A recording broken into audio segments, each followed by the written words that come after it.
남은 2022년 하반기 그리고 2023년 경제 지금보다 나아질까요? 후퇴할까요? 저는 나아졌으면 좋겠다는 생각이 들고요. 네, 저도 그렇습니다. 만만치 않은 게 지금 같은 경제 상황에서 투자자들은 그러면 어떤 투자를 해야 하나요? 자산을 좀 넓게 깔고 가는 전략들, 그 다음에 이 매크로 상황 변화에 맞춰서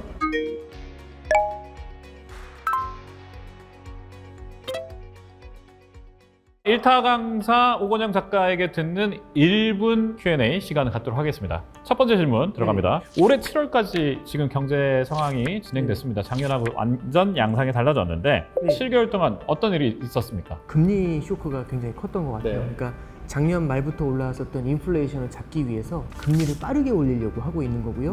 이 금리를 빠르게 올리는 과정에서 시장이 예상했던 것보다 금리 인상 속도가 빨라지니까 여기에 대해서 금융시장이 느끼는 스트레스가 좀 컸다. 이렇게 정리할 수 있을 것 같습니다. 1분 딱 좋습니다. 두 번째 질문. 현재 인플레이션이 앞으로 얼마나 갈 것인가요? 지금 이제 소비 수요가 조금씩은 좀 줄어들게 될 것 같아요. 그리고 이제 공급망의 이슈는 여전히 남아있겠지만 그래도 공급망 쪽에서도 조금씩 풀려나가는 시그널들은 좀 나타나고 있거든요. 그러면 물가 상승세가 뭐 언제 이제 예를 들어서 바닥까지 내려온다 이건 예측하기는 어려워도 올해 말이나 내년 정도로 넘어가게 됐었을 때는 분명히 고점을 좀 확인할 수 있지 않을까 이제 그렇게 생각을 하고 있습니다. 지금보다는 어쨌든 개선될 것이다.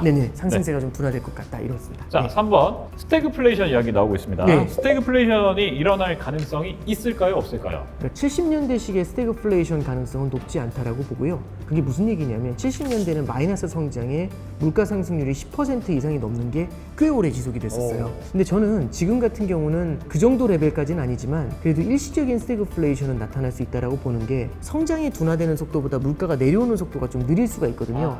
그러면 물가가 높은 수준인데 성장이 먼저 내려와가지고 일시적으로 스태그플레이션을 만들 수는 있다고 봅니다. 알겠습니다. 네 번째 질문. 지금 중국과 일본 경제가 한국 경제와 계속해서 요동치고 있는데 중국, 일본 계속해서 한국 경제에 영향을 줄까요? 물론 당연히 줄 것 같고요. 우리나라는 대중 수출이 좀 많은 편이고 중국하고는 수출 경합도 좀 많이 하고 있어요. 그런 상황에서 지금 중국 경제가 빠르게 좀 둔화가 되는 모습입니다. 특히 부동산 경기를 중심으로 이렇게 됐었을 때는 우리나라 수출에도 굉장히 좀 악영향을 줄 수가 있겠죠. 그리고 이제 두 번째는 일본 쪽인데 일본 엔화가 약세로 가고 있거든요.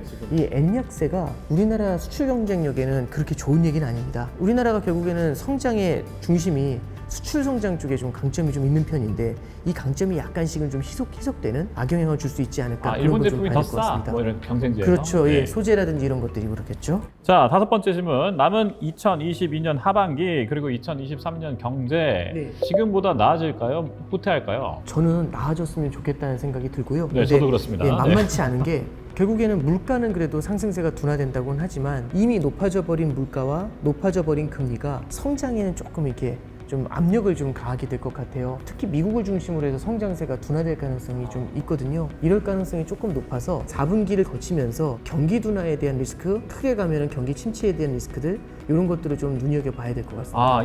이제 시작이다. 여섯 번째 질문. 지금 같은 경제 상황에서 투자자들은 그러면 어떤 투자를 해야 하나요? 매크로가 굉장히 빠르게 바뀌고 있거든요. 매크로가 빠르게 바뀔 때는 하나의 매크로 상황에 어울리는 자산들이 굉장히 많아요. 근데 이 매크로 자체가 바뀌면 이 자산들이 되게 빠르게 바뀌어 나가야 되지 않습니까? 그래서 이럴 때는요. 자산을 좀 넓게 깔고 가는 전략들, 그 다음에 이 매크로 상황 변화에 맞춰서 넓게 깐 자산 중에서 비중을 올려가는 전략들, 이렇게 조금은 좀 유연하게 움직이시는 게 보다 도움이 되시지 않을까 생각합니다. 예를 들어 한 방향으로 상승이 너무 오랫동안 이어지게 되면 굉장히 강한 쏠림이 나타난다고 생각합니다. 그리고 그 쏠림이 너무 강해졌을 때는 만약에 그 흐름하고 반대 흐름이 나타났을 때 굉장히 큰 충격이 찾아온다고 생각해요. 당황하죠. 쏠려 있다는 건 뭐냐면 빈집털이거든요. 이쪽은 완전히 비어진. 그러니까 뭐냐면 방어를 할 때도 동부전선에서 올 줄 알고 동부전선을 방어하고 있는데 갑자기 서부전선으로만 들어오는 거죠. 그럼 너무 깜짝 놀라잖아요. 뒤를 맞는 건데. 그러니까 투자할 때도 똑같은 것 같아요. 오르는 자산은 하나도 없는데 떨어지는 자산만 갖고 있는 문제가 생기거든요.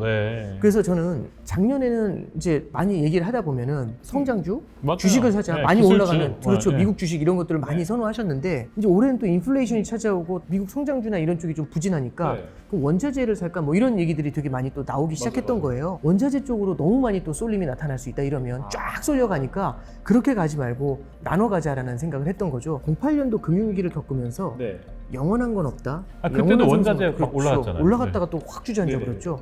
그때 그 경험을 해보면서 뭘 느낀 거냐면 진짜 답은 분산 투자밖에 없다라는 생각을 했었어요. 분산 투자라는 걸 처음 네. 들었을 때는 네. 뭐 이게 재미없는 게 다 있어 그랬는데 그 수많은 노벨 경제학상을 받은 똑똑한 사람들이 7, 80년 동안 연구를 하면서 계속 발전을 해오고 있잖아요. 네네네. 저는 그분들이 저보다 투자에 대해서 지식이 없어가지고 분산 투자 얘기한다고 생각하지 않습니다. 네네네. 오늘 사서 내일 팔어 이런 거 안 하잖아요. 그렇죠. 그리고 이제 그런 버핏이 있지 않냐?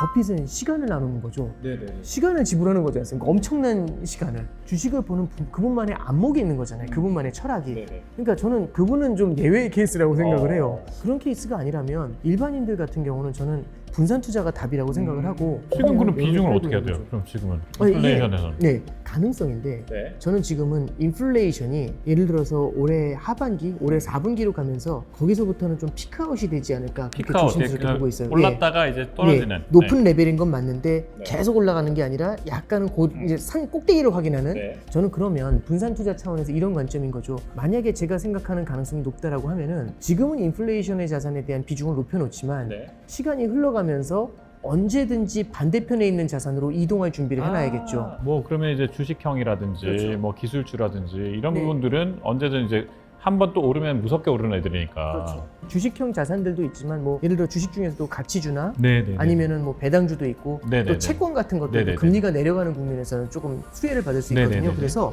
그런 자산들을 좀 이렇게 넓게 펼쳐놓고 넓게 펼쳐놓은 상태에서 지금은 인플레이션 쪽 자산에 비중을 네. 둔 다음에 시간이 흘러갈수록 이 비중을 갖다가 다른 쪽으로 옮기는 그런 전략이 지금은 좀 적절할 것 같아요.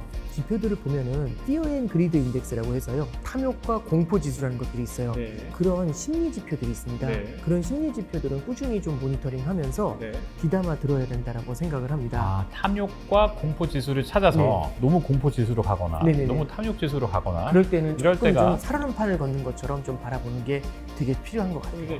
그래서 오히려 반대편 쪽에 좀 생각해 볼 필요가 있다라는 그런 생각은 좀 들어요. 이건 꿀팁이네요. 네네네. 네네.